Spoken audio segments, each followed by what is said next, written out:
Shalom à toi qui m'écoute ce matin. Je te salue dans le nom précieux de notre Seigneur et Sauveur Jésus-Christ.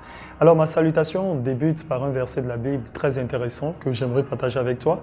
Il est écrit que la lumière est douce et il est agréable aux yeux de voir le soleil. Mais cette référence se trouve dans Ecclésiaste au chapitre 11, le verset 7. Ça veut dire tout simplement que tu es heureux de voir ce jour et toutes les personnes qui sont autour de toi peuvent compter encore sur ta présence en ce matin. Que le nom donc de l'Éternel soit béni. Le Saint-Esprit m'a mis à cœur de te rappeler ceci dans les Saintes Écritures en ce qui concerne la beauté de la vie et de ta personne, précisément dans le livre de Galates chapitre 3, du verset 6 au verset 9, il y a une parole très importante qui est dite. Il est écrit que comme Abraham crut à Dieu et que cela lui fut imputé à justice, reconnaissez donc que ce sont ceux qui ont la foi, qui sont fils d'Abraham.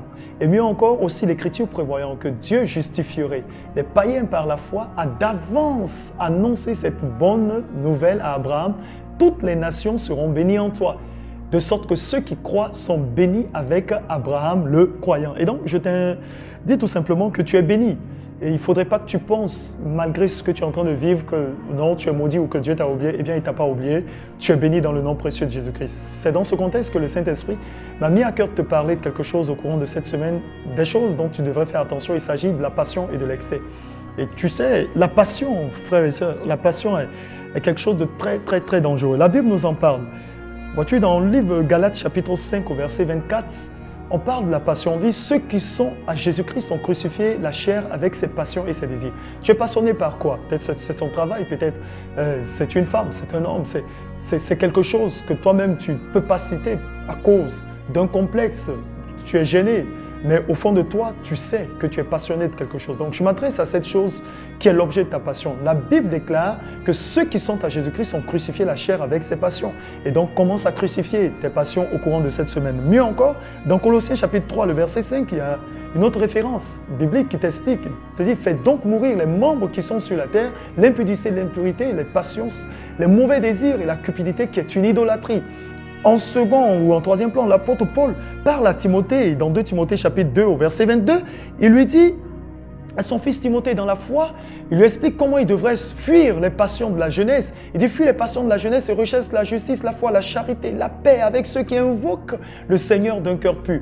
En d'autres termes, cette semaine, tu devais faire énormément attention à l'objet de tes passions. Et pas seulement les passions, je vais aussi te parler de l'excès, car la Bible en parle. Regarde un peu, dans Luc chapitre 21 au verset 34, la Bible parle de l'excès du manger. Alors, il y a des personnes alors qui exagèrent dans leur manière de manger. Dans Actes chapitre 26, le verset 11, l'apôtre Paul parle de l'excès de fureur qu'il avait lorsqu'il persécutait les croyants. Dans Romains chapitre 13, le verset 13, on parle de l'excès de tout en général. Et encore dans Jacques chapitre 1, le verset 21, on parle de l'excès de malice. Dans Proverbe chapitre 11, le verset 24, on parle de l'excès de l'épargne. C'est-à-dire quelqu'un qui épargne beaucoup et qui ne donne pas libéralement.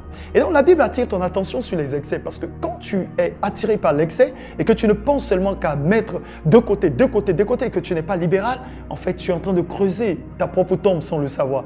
C'est pourquoi Jésus-Christ a donné une parabole très intéressante dans le livre de Luc chapitre 12, le verset 16 au verset 20. Il explique un homme qui avait épargné, mis à part beaucoup de choses. Et cette personne était tellement fière d'elle qu'elle a dit à son âme, alors va te réjouir, réjouis-toi, parce que tu as suffisamment pour les beaux jours. Et la Bible déclare que cette même nuit, son âme lui a été demandée. Qu'est-ce qui est l'objet de tes passions?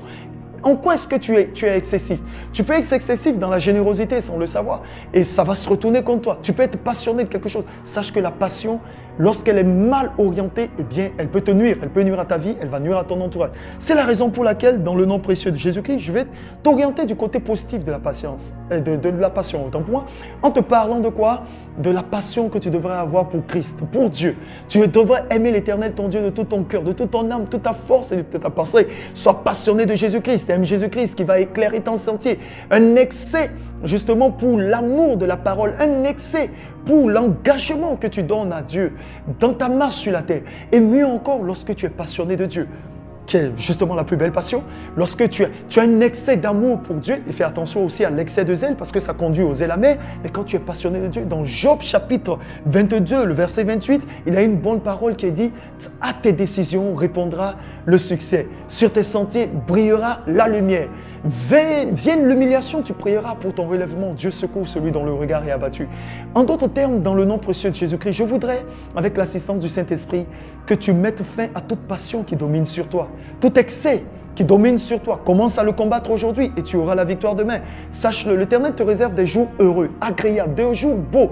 Mais pour cela, il faudrait que tu travailles sur toi-même, que tu puisses mettre le doigt sur ce qui ne va pas et t'améliorer dans ce qui va. Abandonne donc les passions, abandonne les excès, analyse, dresse une liste, demande au Saint-Esprit de t'aider. La Bible déclare que ceux qui sont conduits par l'Esprit de Dieu sont fils de Dieu. Alors le Saint-Esprit m'a chargé de te dire au courant de cette semaine, mets fin à toute passion, à tout ce qui n'honore pas le Seigneur Jésus-Christ, afin que ta marche sur la terre soit embellie et que le diable n'ait pas accès à toi.